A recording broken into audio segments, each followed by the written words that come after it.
베네수엘라가 디폴트 국면에 빠진 지는 상당히 오래됐습니다. 3년 전에 마두로 정부가 세계 최대의 원유 매장량을 기반으로 가상화폐인 페트로를 발행을 했었고 디폴트 위기를 타개한다는 야심찬 계획을 발표했었지만 결국 실패로 돌아가자 최후의 타겟책으로 화폐 개혁을 단행한 바 있습니다. 그런데 이번에 또다시 화폐 개혁을 들고 나왔는데요. 과연 성공을 할 수 있을지 그리고 우리 입장에서도 이 화폐 개혁에 대한 우려가 여전히 남아있죠. 그래서 오늘은 이 사안에 대한 궁금증 풀어보도록 하겠습니다. 한국경제신문의 한상춘 논설위원 나오셨습니다. 안녕하십니까? 네, 안녕하십니까? 오늘의 본격적인 주제에 들어가기에 앞서서 현지 시간 목요일 뉴욕 증시 특이 사항을 중심으로 정리를 해보겠습니다. 델타 변이 바이러스에 대해서 좀 상반된 의견들이 나오고 있는데 여기에 대해서 어떻게 보십니까? 네, 여러 이슈 가지고 궁금증도 있었고 의견이 엇갈렸었어요. 네. 그중에 우리 캐서분이 이제 4시 30분에 시간에 전해주셨습니다는 바이든 대통령이 그 전기차 관련된 네. 자동차 업종을 이렇게 앞으로 상당히 지원하겠다 그렇죠. 이렇게 했는데 테슬라 주가는 정작 올라가지 않고 사실 포드라든가 이런 전통적인 미국의 GM이라든가 전통적인 그 미국의 자동차 업계 주가가 올라가면서 네. 다우존스 지수와 그다음에 나스닥 지수, 테슬라 같은 경우는 이제 오늘 아주 소폭 올랐죠. 이렇게 해서 지금 아주 거의 0.5% 정도, 3달러 이렇게 정도 된 것 같습니다. 이게 궁금증인 것 같습니다. 그래서 우리 이제 방송 전에도 그 문제를 얘기했던 강다은 캐스랑 네. 왜 그랬느냐 이렇게 해서 이게 대통령들이 어떤 그 자동차를 타는지 또 사실 그 기후 변화 관련해서 전기차를 육성하더라도 테슬라 것처럼 이렇게 과거에 기록이 적은 것보다는 포드라든가 GM 같은 전통적인 또 고용 창출 계수가 높은 전통적인 자동차 업체의 부활. 그래서 이전에 한번 말씀드렸습니다는 제국의 부활주를 중심에 주목하실 필요가 있다 하는 말씀을 한번 독특한 용어로 좀 말씀드린 적이 있습니다. 오늘 GM 주가가 사실 이게 이렇게 주가가 한번 보실 필요가 3% 있습니다. 넘게 3% 넘게 올랐죠? 네. 이런 부분을 좀 참고하셔서 실업 청구 건수가 줄어들어서 고용 지표가 개선돼서 증시를 끌어올렸다. 이런 것은 주간 지표입니다. 올라갈 수도 있고 내려갈 수도 있고 예. 계약 단위이기 때문에 그게 주가의 흐름을 이렇게 좌우할 정도는 아니다 하는 것을 말씀드리고요. 그런 부분에서 우리가 이 방송을 통해서는 미국의 반도체 굵기와 관련돼서 굵기 경쟁이 있는 것, 이게 뭐 글로벌 테마색에서 우리가 반도체와 관련된 ETF라든가 이런 걸 추천했던 시각이고, 최근에는 전기차 관련돼서 첨단 경쟁을 하고 있는 상태죠. 중국이 전기차 관련해서 시진핑도 애착이 많기 때문에 또 하나의 그 대응책을 어떻게 나올 것이냐는 것도 관심입니다. 그래서 중계 전기차가 지금 ETF가 가장 많이 올라가고 아마 한국경제TV에서는 내내 추천했을 거로 이렇게 보이는데요. 그런 게 연계돼 있다 이렇게 보였습니다.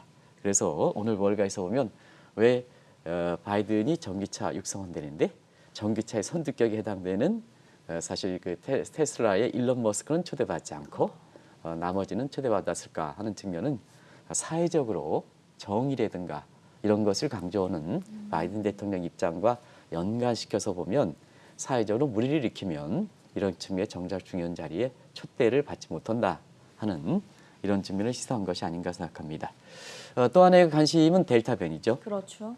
델타 변이가 증시 입장에서는 독이냐 약이냐 하는 논쟁이 있습니다. 네. 그런 측면에서 델타 변이가 약이 될 것이다 하는 측면은 시청자분도 감이 좋으신 분은 잘 아실 거로 봅니다. 그동안 그 증시적인 측면에서는 델타 변이와 관련해서 인플레 우려가 이제 됐었죠. 왜냐하면 공급직의 부족이 지속될 때는 농산물 가격이라든가 제조업의 목재라든가 가격이 올라서 코스트 푸시 인플레가 될 것이다.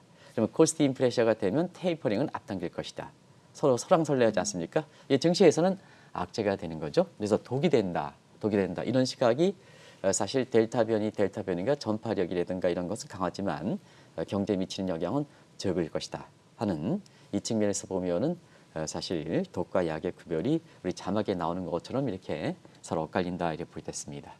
그런 과정에서 이제 일부 오늘 그 주간 실업 청구 건수가 어제 고용 지표가 좀 부진해서 주가를 끌어내는 측면에 이렇게 불안감을 희석한 측면도 있습니다는 역시 가장 관심은 이렇게 지표 중에서는 서 이사께서도 이제 말씀해 주셨습니다는 미국의 수출 통계가 아닌가 이제 보고 있고요. 이 수출 통계가 어떤 쪽으로 지금 증시 호재를 작용할 것인가 하는 측면은 오늘 사실 주제를 잡았습니다는 우리 국민 입장에서 우리 어제 밤에 우리 언론에서는 새벽 0시에 잡혔을 겁니다. 네. 베네수엘라의 마두로 대통령이 화폐 3차 화폐 개혁을 단행해서 요게 이제 관심이 될 거로 보여서 오늘 이 문제를 좀 얘기하기 위해서 수집 통계가 미국의 수집 통계 미국의 증시에 어떤 영향을 미칠 것인가 여러 가지 이론이 있습니다. 그걸 한번 다음에 좀 분석해 드리도록 하겠습니다.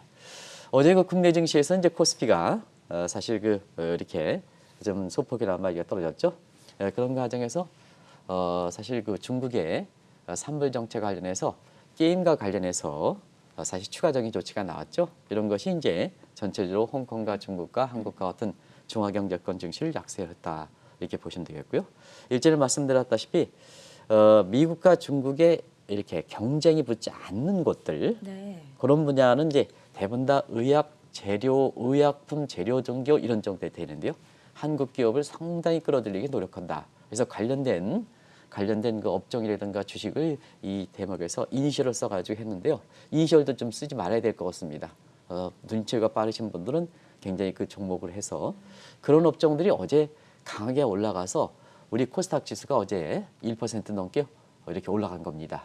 그런 과정에서 이렇게 중국의 산불 정책 관련해서 규제 범위가 확대될 때 미국과 여러 가지 ESG 스트레스라든가 이런 것에서 경쟁이 되지 않는 부분은 대부분 다 한국에서 이렇게 호재가 되기 때문에 중국이 한국에 대해서 우호적으로 하기 때문에 코스닥 지수가 1% 넘게 올라가는 거다 하는 걸 좀 말씀드리겠습니다.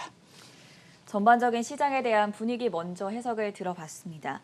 베네수엘라 이야기로 넘어가 볼 텐데 마두로 정부가 화폐 개혁을 또다시 들고 나왔습니다. 2008년 이후에만 지금 리디노미네이션이라고 하죠. 화폐 단위 변경이 세 번째라고 하던데 설명해 주시죠. 네, 오늘 그 베네수엘라 원유의 가격이 사실 국제시장에서 배럴당 60달러가 넘었습니다. 네. 그러다 보니까 나중에 이제 그 배경을 토대로 해서 마두로 정부가 그동안 사실은 페트로 이제 나중에 이제 말씀드리겠습니다. 원유와 연계돼 있는 이러한 그 가상화폐에 해당되거든요. 네. 법정 가상화폐다 이렇게 부여됐습니다. 이게 실패 때문에 마두로 대통령이 굉장히 책임론이 불거졌었던 상태거든요. 그 배경에서 지금 베네수엘라 원유가 서부 텍사스 중기라든가 이런 건 좀 다른 원유입니다.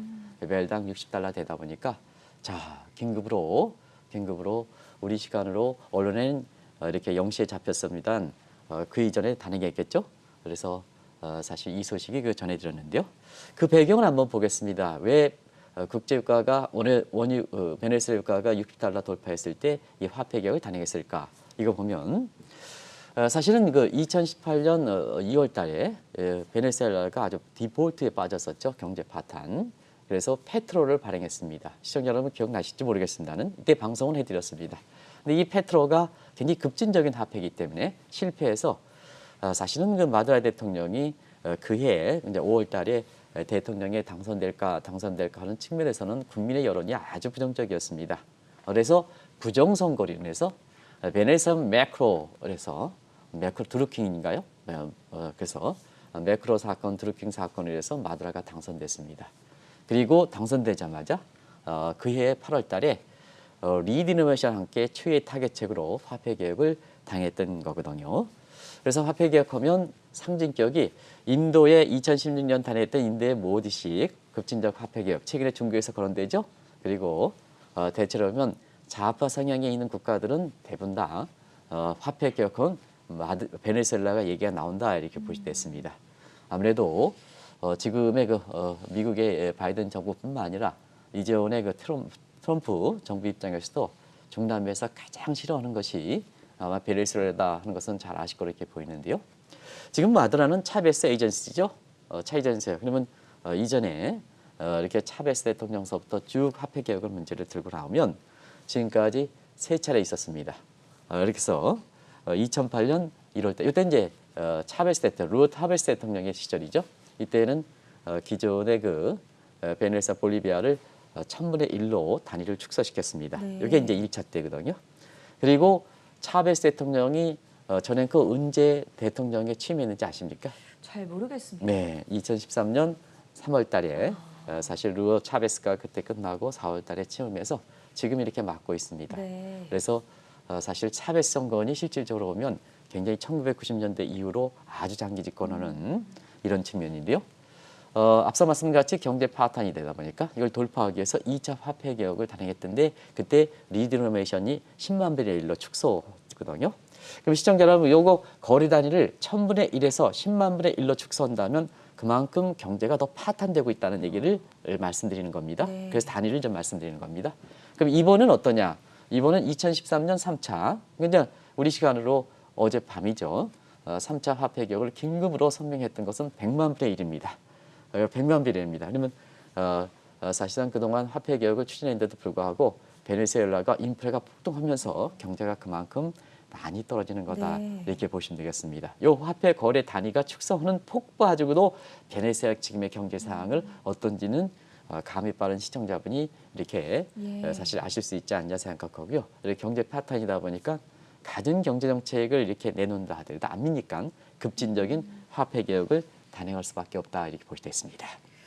오늘 이 시간에도 약간의 경제 공부가 필요하지 않을까 싶은데요. 시청자분들을 위해서 방금 설명을 해주셨던 리디노미네이션과 그리고 페트로 가상화폐라고 말씀을 해주셨는데 좀 더 구체적으로 의미를 풀어주시죠. 네, 사실 지금 전 앵커가 멘트가 아주 굉장히 좋은 것 같습니다. 왜냐하면 약간의 경제 공부인데요. 디노미네이션은 다들 아시죠? 그래서 시청자분도 아시기 때문에 네. 약간의 경제 교육을 이렇게 표현하신 것이 아닌가 생각하는데요. 그만큼 시청자분도 잘 아실 거로 생각합니다.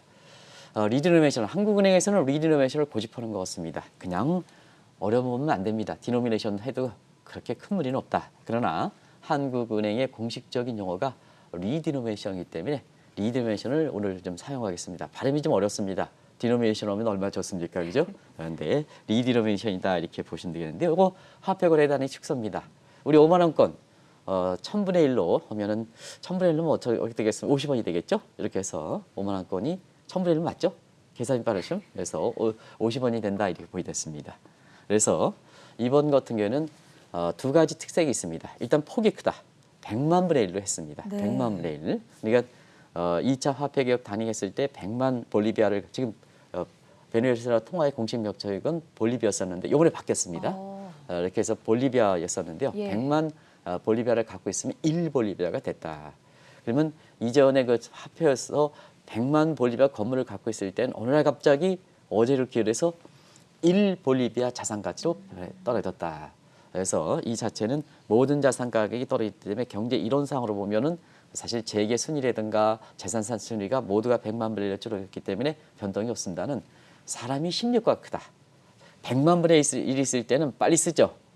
그러니까 자산이 많이 있다 생각하니까.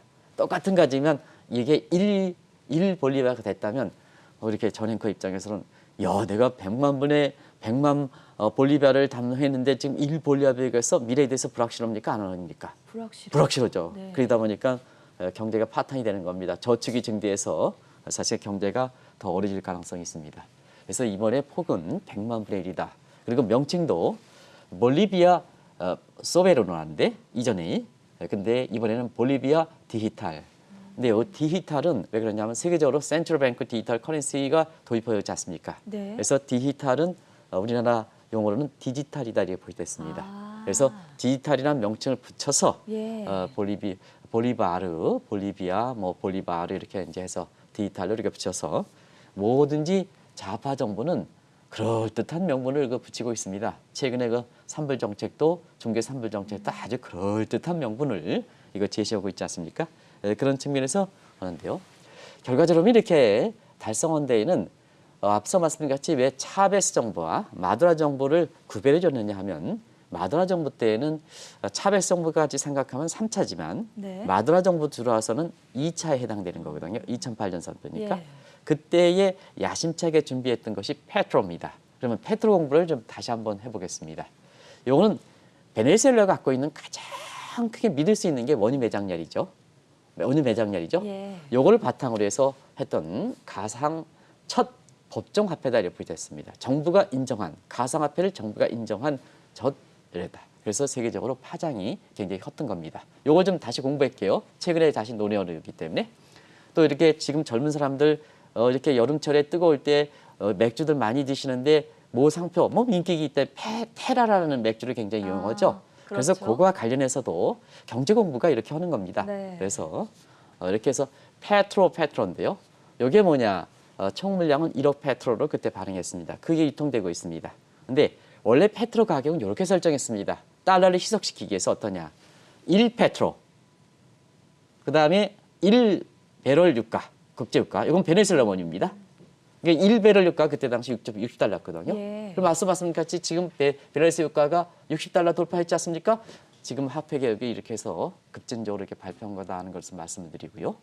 그러면 이제 이 원유에 이렇게 연계된 첫 법정 화폐 페트로는 사실 이전부터 있었습니다. 왜냐하면 금보리제의 사실 그 달러 가치가 가장 안정적이다 이렇게 얘기했는데요.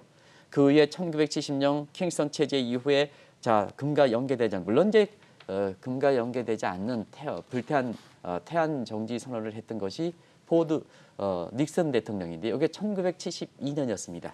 근데 브레튼 우주 체제 고정환율제에서 바로 자유배분환율제 넘어가기 전에 스미드소니안 체제가 있었거든요. 뭐든지 이렇게 화폐 개혁이든 이렇게 통화 질서를 변화하면 가독이적인 단계가 필요한 거거든요. 네. 이전에 적응하는 단계, 새로운 게 들어오는 단계, 훈련하는 기간이죠.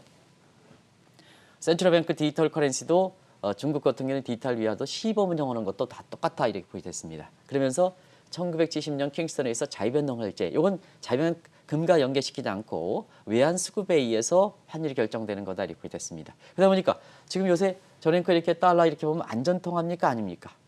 굉장히 변동성이 심하죠. 그렇죠. 변동성이 심하니까 네. 결과적으로 보면 세계 기축 통화가 변동성이 심하면 세계적으로 보면 국제금융시장, 세계경제 안정을 기할 수 없다 해서 어차피 실물 화폐에 연계시킨다 해서 금량이 부족하니까 원유라든가 원재료로 이렇게 해서 연계되어 있는 이렇게 실물 화폐를 발행하자. 이게 유명한 테라고상입니다.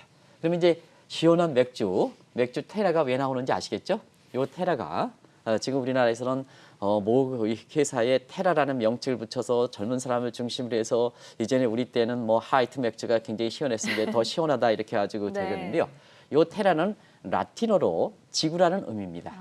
지구라기 때문에 전 세계 단일 통화를 원자재 가격에 이렇게 해서 자 지금 그동안 마찰 화폐 전쟁이 있는데 화폐 마찰 전쟁하면 세계 경제 발전에 도움되지 않느냐.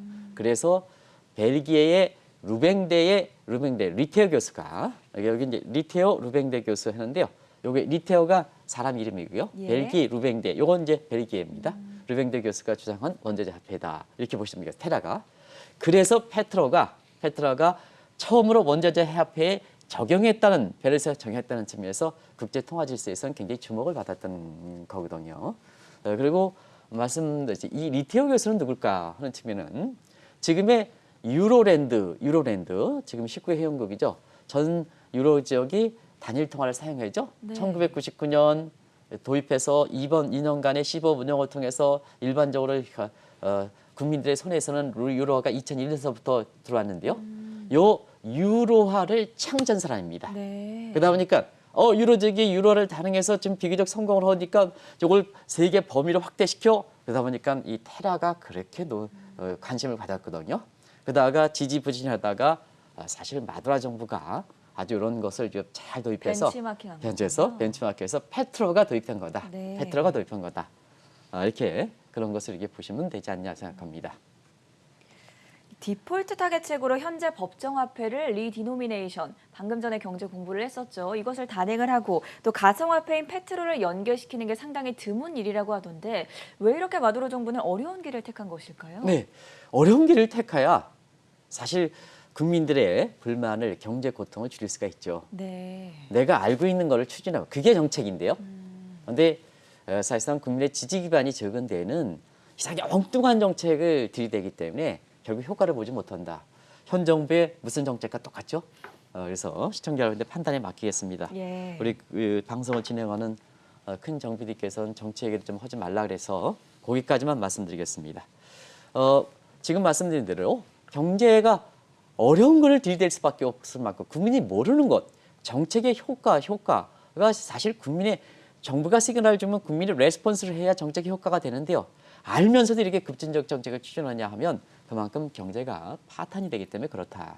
그래서 종전에 알고 있는 정책 가지고는 상당히 타개가 힘들기 때문에 이렇게 급진 정책을 추진하는 정책을 추진할 수밖에 없다고 보겠습니다. 네. 그런 과정에서 화폐 개혁은 경제 실패죠. 경제가 얼마큼 실패하느냐. 베네수엘라의 거시 경제는요. 전형적인 스태그플레이션입니다. 지금 한번 보겠습니다. 베네수엘라는 경제 성장률 마이너스 13%까지 빠지고 있습니다.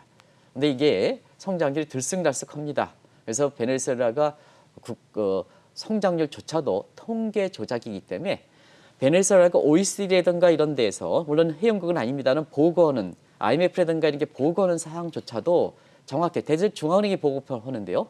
그래서 이제 IMF라든가 이런 거는 대체로 이 베네수엘라까지 신경을 쓸 수 없기 때문에 중앙은행의 보고서는 통계 수치를 그대로 IMF의 약간의 검증 기관을 그대로 사용합니다. 그러면 정확하게 국제적으로 신뢰가 돼야 되는데요. IMF, OECD처럼 못 믿을 만큼 성장률이 있잖아요. 들쑥날쑥합니다. 똑같은 성장 들쑥날쑥. 북한이 네. 대체로 그렇죠. 그래서 한국은행이 발표하는 겁니다. 그래서 이렇게 되는데요. 경제 성장률이 마이너스대로 떨어지고 물가 한번 보겠습니다. 물가는 2018년, 2019년, 요거 18년으로 바꾸겠습니다. 마드라 정부 출범 이후니까 2018년부터 2019년. 2019년이요. 시청자 여러분 그때 100만 프로입니다. 100만 프로. 인플레가 벨카프인데. 그러다 보니까 제가 보겠습니다. 그때 아마 시청자 여러분 기억나십니까? 그때의 이렇게 이 색연필 하나 사기 위해서 네. 베네수엘라 볼리비아를 화물차, 용달차를 하나 싣고 가서 이거 사거든요. 그러면 이게 더 중요하다는 얘기죠. 네. 이게 실물이 중요하니까 페트롤을 발행한 겁니다. 실물과 연계돼서. 근데 최근에는 연합뉴스라든가 2,575%다. 이조차도 한 자리대 나오는 것도 잘못된 겁니다. 그래서 이 통계가 이렇게 근데 어쨌거나 공식 통계는 2,575%, 2,575%입니다. 그리고 국민의 경제 고통 지수는 실업이 급증하고 그다음에 물가가 상승하다 보니까 고통이 최고가 돼서 지식인을 중심으로 베네수엘라 국민의 30% 이상 2018년 때는 20%인데요. 지금 30% 이상 지식인 중심입니다. 지식인 중심으로서 전부 국경을 이탈해서 지금 칠레라든가 콜롬비아라든가 이런 쪽에서 이 지식인을 위한 난민촌이 있습니다. 보통 전쟁이라든가 이런 측면에 난민촌이 있습니다는 이렇게 한 나라의 최고 통수권자가 잘못돼서 인접 지역에 지식인이 모여서 다시 한번 조국을 탈환하겠다 하는 입장에 난민촌도 있는 게 하나의 특색이다 이렇게 보겠습니다. 그러다 보니까 오늘 국제유가가 60달러, 베네수엘라 원유가 60달러 돌파하니까 왜 마두라 대통령이 이 페트롤을 들고 나왔을까 하는 측면은 아마 딱 역사를 이렇게 정리해 주는 것이 딱 이렇게 오늘 발표했던 요인이 되기 때문에 그렇습니다. 다시 한번 보면 페트롤은 1페트로의 1배럴 유가 베네수엘라 원유 그다음에 60달러입니다. 60달러. 그러면 미국의 달러를 굉장히 마두라 대통령 입장에서 1페트롤 60달러에 미국이 중심통합니까? 페트로가 중심통합니까? 미국이 달러 가치가 싸죠. 그죠? 네. 이게 아주 좋은데요. 다음 자막 보여주시기 바랍니다. 그래서 1달러에 1페트로에 1달러, 60달러 해서 이렇게 되는데요. 자, 오늘 60달러 되니까 어떻게 되겠습니까? 1페트로에 60달러 됐지 않습니까? 1배럴이 유가가 60달러 됐지 않습니까? 그러면 등가가 결정되죠. 그렇죠. 1페트로, 1배럴 유가 60달러 돌파, 달러 60달러 이렇게 딱 하니까 등가가 되죠. 네. 그래서 2008년에 야, 당신네들 말이야. 내가 2018년 5월달, 8월달에 부정선거 해가지고 해서 이 페트롤 돌입해서 그때 당시에 많이 많았지만 결국 성공하지 않았느냐. 뭐 이렇게 들려붙이는 거거든요. 바로 성공하지 않았느냐. 자, 베네수엘라 국민들이 이탈하지 말고 나한테 다시 한번 결집하세요. 이렇게 하는 이런 측면에서 오늘 베네수엘라가 사전에 전혀 예고도 없이 긴급 성명을 발표하는 거다. 이렇게 이제 보시면 되겠습니다. 다소 어려운 질문일 수도 있을 것 같은데 예측이란 뭐 불가능하니까요. 근데 마두라 정부가 이번에 추진하는 화폐 개혁은 성공적일 수 있을지 여기에 대해서는 어떻게 예상하십니까? 화폐 거래 단위 폭이 커졌다는 것은 네. 사실 거래 단위 축소 폭이 커졌다는 것은 그만큼 실패를 이렇게 스스로 자인하는 거다 하는 걸 말씀드리겠습니다. 그러면 이제 공부하시는 이렇게 학생을 위해서 한 나라의 화폐 개혁이 성공할 때는 어떤 요건을 충족해야 되느냐 하는 관점에서 지금의 베네수엘라를 하면 시청자분께서도 이번에 화폐 개혁이 성공할 수 있을까 하는 것을 아실 수가 있습니다. 그러면 이제 국가 신뢰입니다. 국가 신용등급이죠. S&P라든가 무디스에서는 한때는 베네수엘라 신용등급을 아예 북한과 마찬가지로 빼자. 원래는 이제 북한은 들어가지 않았습니다는 이렇게 해서 정크펀드 수준입니다. 정크펀드 수준. 그래서 국가에 대한 신뢰가 없다. 왜냐하면 세계가 하나이기 때문에 국가 신뢰도 굉장히 중요합니다. 그다음에 리드노메이션, 100만 불에 대한 일에 대해서 리드노메이션은 이미 2008년 실패했죠. 1차가. 그다음에 2018년 2차가 실패했죠. 3차는 리드노베이션 픽이 더 크거든요. 그래서 부정적 분위기가 굉장히 확산되고 있다. 국민의 공감대가 형성을 해야 리드노베이션 이렇게 화폐 개혁의 이렇게 달성의 가장 큰 전제 조건이고 성공의 가장 큰 이렇게 결정 요건인데요. 이게 지금 국민들이 더 외면한다. 그리고 페트로 가치가 안정되느냐. 지금은 공교롭게도 유가가 60달러대로 이렇게 회복되고 있습니다는 네. 국제유가 보세요. 이번에 코로나 사태에서 이렇게 보면 국제유가가 한때는 작년에 16달러까지 갔었죠.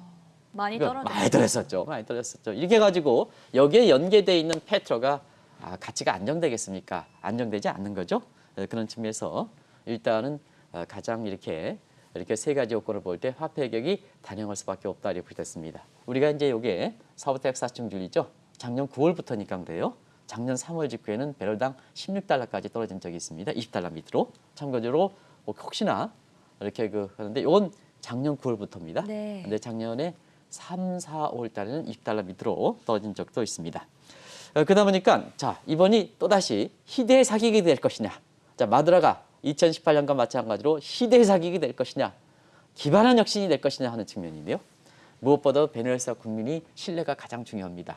근데 정작 베네수엘라 국민은 지금 볼리비아, 지금은 이제 볼리비아 디지털로 명칭이 바뀌었습니다는 이거 주기 위해서 큰 가마짝을 가져주니까 불편하지 않습니까? 그렇죠. 이거 사기 위해서 그러다 보니까 정작 베네수엘라 국민은 지금 남아있는 사람들은 마두라의 의도가 됐든 안 됐든 마두라의 어쩔 수 없이 이렇게 먹고 사는 사람들이거든요. 지식인은 다 나가기 있으니까. 근데 이 사람조차도 자국 통화를 불신한다. 달러를 선호할 수밖에 없습니다. 그러다 보니까 베네수엘라는 자, 미국 입장에서는 베네수엘라를 가장 싫어하고 베네수엘라 입장에서는 마두라 대통령이 미국을 가장 싫어하는데 이 나라가 국민이 어떠냐. 그것도 마두라에 얹혀서 살 수밖에 없는 사람들이 남아있는데요. 이 사람도 달러레이제이션. 자, 마두라가 가장 싫어하는 달러를 선호하고 있습니다. 그때 공교롭죠? 그러면 이제 오늘 경제공부 공부를 많이 하시는데 달러레이제이션은 뭘까? 그러면 자국 토양의 법정 화폐가 있지만 그 나라 국민들이 그 화폐를 신뢰하지 못하고 세계에서 가장 안전하다는 물론 이제 안전하냐 하는 입에서는 과거보다 많이 떨어지긴 했지만 안전하다는 달러를 선언하는 겁니다. 네. 그러면 마두라가 가장 싫어하는 미국의 달러를 마두라 정부에 어쩔 수 없이 남아있는 국민들이 이거를 지금 선호하고 있다는 얘기입니다. 그렇죠? 그러니까 이번에 단행하면 결과는 뻔하죠. 그리고 국제적으로 보면 이미 베네수엘라는 거래가 전부 국제금융거래가 정지된 상태입니다. 국제금융시장과 그다음 미국도 금융거래를 북한과 함께 모든 금융거래를 정지시켰거든요. 그래서 이번에 단행하지만 벌써부터 실패가 나오는 거다. 더 파탄이 될 것이다 하는 얘기가 바로 여기서 나온다 이렇게 볼 수 있습니다. 화폐 개혁을 단행한 국가가 그렇게 많지는 않았던 것으로 과거에는 알고 있는데 최근에는 중국과 미국에서도 이 화폐 개혁 얘기가 심심치 않게 들리고 있다고 합니다. 네, 화폐 개혁이요. 상당히 좀 금융위기에 새로운 환경이 되니까 네. 기존의 화폐가 좀 못하는 겁니다. 항상 그렇게 생각하시면 예. 되겠습니다. 과거의 차트 분석을 똑같이 차트 분석 들이대는데요. 그게 아닙니다. 지금 완전히 세상이 바뀌었기 때문에. 변화했으니까요. 네, 네. 그래서 화폐 개혁은 단행할 수밖에 없다 하는데요. 자막 보고 시간이 많이 경과돼서 제가 말씀드리겠습니다. 미국도 화폐 개혁을 자랑했습니다. 죄송합니다. 네, 최근에는 중국과 미국에서도 화폐 개혁 얘기가 심심치 않게 들리고 있다. 그래서 그 사안들을 하나하나 살펴볼 텐데 먼저 미국 같은 경우에는 어땠습니까? 네, 지금도 화폐 개혁 얘기가 나오고 네. 그다음에 2013년에도 미국이 신권이 발행했죠. 과거에 이렇게 죄송합니다. 과거에 100달러짜리 이렇게 하면요. 100달러짜리에서 지금의 100달러는 다른 점이 있습니다. 과거에는 전부 아주 파란색, 베이지색이라 그러죠. 근데 지금은 전부 빨간색이 많이 들어가 있습니다. 이것도 일종의 화폐에 이렇게 색깔을 바뀌었다 해서 화폐계, 광의 화폐계에 해당된다 이렇게 보이겠습니다. 일본도 그렇고 중국도 그렇고 신권들이 많이 발행했습니다. 근데 화폐 거래를 단행하는 리디노메이션은 터키, 모잠비크, 짐바브웨, 북한은 2009년, 인도 이렇게 하는데요. 인도를 제외하고는 대부분 다 리디노메이션 단행한 국가는 전부 실패했습니다. 그러면 최근에는 고액권을 폐지하는 쪽으로 간다. 시청자 여러분 2018년에 ECB에서 일시적으로 유로의 그 고액권인 500억 유로를 이렇게 잠정 그 발행 중단했고요. 미국은 단행하지 않았습니다는 서머스 교수가 미국의 서머스 교수는 유명하죠. 하버드 네, 교수인데 그렇죠. 100달러 폐지를 주장했습니다. 트럼프 정부 때 화폐 개혁이 나왔던 게 이때 트럼프도 아주 이게 뭐 좌파라고 볼 수 없습니다만 급진적인 정책을 많이 실현했지 않습니까? 예. 그러다 보니까 기득권 세력 거기에서 100달러 화폐를 달러 폐지를 할 것이냐 하는 화폐 개혁설이 나돌았던 겁니다. 그래서 최근엔 고액권 중심으로 된다 이렇게 보게 됐습니다. 지금 글로벌리한 이 화폐 개혁 논의를 보니까 고액권 폐지에 초점이 맞춰져 있는데 특별한 이유라도 있습니까? 지금의 가상화폐 때문에 그렇죠. 오늘 가상화폐 가격이 많이 올랐을 겁니다. 그렇죠. 오늘 가상화폐. 네. 그 이유가 있습니다. 가상화폐에 대해서 공식적으로 가상화폐를 법정으로 했던 이런 쪽에 이렇게 해서 베네수엘라 화폐 개혁을 들고 나왔지 않습니까? 그런 측면도 원인이 있는 거거든요. 예. 그러면 한번 보겠습니다. 화폐의 3대 기능은 거래 단위, 회계 단위, 그다음에 가치 저장입니다. 지금 법정 화폐가 없더라도 뭐 시청자 여러분 거래하는데 회계 단위 하는데 불편하지 않죠. 그죠? 저도 지금 지갑 속에 아마 돈이 없을 겁니다. 확인을 못 해봤습니다. 거의 저는 돈을 안 갖고 다닙니다. 근데 그래도 일상생활을 하는데 불편함이 진짜 없죠. 대안화폐들이 많기 때문에. 그러면 이제 유일하게 남아있는 게 가치 저장입니다. 가치 저장 기능, 화폐의 3대 기능. 가치 저장이니까 가치 저장하려면 고액권일수록 선호할 수밖에 없죠. 그러다 보니까 고액권을 선호하다 보니까 자 우리나라도 뭐 다 그런 건 아닙니다는 지금 고액권 최고 권적인 5만 원권만 나오면 ATM 시스템이 전부 빠져나가서 벽장 속에 퇴장되니까 한때는 뭐냐 5만 원권을 그렇게 일정 양 수량 가져가는 걸 제한한 적이 있습니다. 그런 적이 있습니다. 네. 마찬가지로 퇴장화폐를 부정부패 뇌물용으로 사고 지하경제가 양성되는 측면이 있죠. 그다음에 탈루소득의 원천이 되고 있죠. 탈루소득이 되니까 세원이 포착이 안 되죠. 지금 재정적자 국가 채무 굉장히 급증하는데요. 그래서 뭐냐 이 고액권을 선호할 수밖에 없거든. 그래서 선진국이란 센트럴뱅크 측에서 ECB 유럽 중앙은행 그다음에 미국 입장에서도 이게 고액권 폐지가 이렇게 얘기했던 거거든요. 근데 지금은 센트럴뱅크 디지털 커런시 문제가 이렇게 되고 있습니다. 센트럴뱅크 디지털 커런시는 화폐 건정이 필요 없죠. 그죠? 카드 결제할 때 화폐 최고 건정 필요합니까? 그렇죠. 그리고 없죠. 필요 없죠. 가상페이 할 때 최고 건정 필요합니까? 필요합니까? 없게 되죠. 없죠. 네. 그러다 보니까 뭐냐? 최근에 있어서는 화폐 개혁 문제가 센트럴뱅크 디지털 커런시가 되면 고액권 이 폐지 쪽으로 가기 때문에 왜 오늘 제목에 이 5만 원권을 좀 많이 갖고 있는 사람들이 이렇게 벽장 속에 가지고 있는 사람들이 많은데요. 네. 왜 고액권이 폐지된다면 민감할 수밖에 민감할 없죠. 수밖에 없죠. 제목에 우리 작가께서 왜 베네수엘라의 화폐 개혁을 강남에 뭐 고액권을 다 뭐 그 강남뿐이 그런 건 아닙니다는 부자들이 많기 때문에 고액권을 이렇게 하는 사람들이 왜 민감할까? 바로 이런 측면이거든요. 이런 측면이 화폐 개혁 논의 방식이 바뀌기 때문에 앞으로 센트럴 뱅크 디지털 커런시 화폐 건정이 필요 없다. 일단 첫째. 그다음에 두 번째는 최고 건정일수록 필요 없다. 그러니까 폐지행위 나온다. 그럼 뭐냐? 지금 5만 원권 내가 좀 벽장 속에 많이 갖고 있는데 이거 어떻게? 이렇게 되는데요. 이런 문제가 굉장히 중요한 문제가 됐다 이렇게 보겠습니다. 사실 이번 정부 들어서도 잊을만 하면 등장하는 것이 화폐 개혁이 문제인데 한국은행의 CBDC 도입을 이제 기정사실화함에 따라서 화폐 개혁이 다시 한번 논의가 될 것으로 기대를 모으고 있지 않습니까? 네, 기대를 모은다 기대는 그러면 아니죠. 그렇죠. 예. 그래서 지금 큰일 나십니다. 네. 그 센트럴뱅크 디지털 커런시가 도입하면 아무래도 기존의 건정에 대해서 어느 정도 입장을 한국은행 입장에서 밝혀야 됩니다. 네. 그런 측면에서는 쫙 해서 우리나라의 화폐 개혁도 다른 나라만큼 많이 얘기했죠. 정말 많이 했습니다. 특히 현 정부 들어서는 많이 얘기했습니다. 과거 정부의 최신실 개입 때문에 부정부패 척결해가지고 딱 해서 화폐 개혁 얘기가 꾸준히 우리 아들 리노베이션 됐는데요. 4년이 지났습니다. 안 됐습니다. 다시 한번 말씀드리면 우리가 이번에 베네수엘라 화폐 개혁 문제가 실패가 가장 중요한 예가 국민들의 공감대 형성이다 하는 것인데요. 상원 논리에 맞춰서 특정 목표에 맞춰서 자기 자신의 이익을 맞춰서 단행하면 엄청난 후폭풍이 된다 하는 것을 말씀드리겠습니다. 베네수엘라 국민의 지식인들이 그게 인적 자원이거든요. 30% 이상이 다른 나라 나간다. 이게 경제적으로 가장 큰 손실이죠. 그런 측면에서 이렇게 우리나라도 화폐 개혁 얘기가 많이 나오는데요. 한 가지 시청자 여러분이 결론을 내고 시간이 많이 되기 때문에 시청자 여러분이 결론을 내주시기 바랍니다. 마지막에 제가 자막이 나올지 모르겠습니다는 4년 후가 지났습니다. 깨끗한 문재인 정부가 지향했습니다. 문재인 정부는 과거 정부에 비해서 얼마나 깨끗할까? 제가 결론을 내지 않겠습니다. 시청자분이 결정을 해주시기 바랍니다. 이것을 마무리하겠습니다.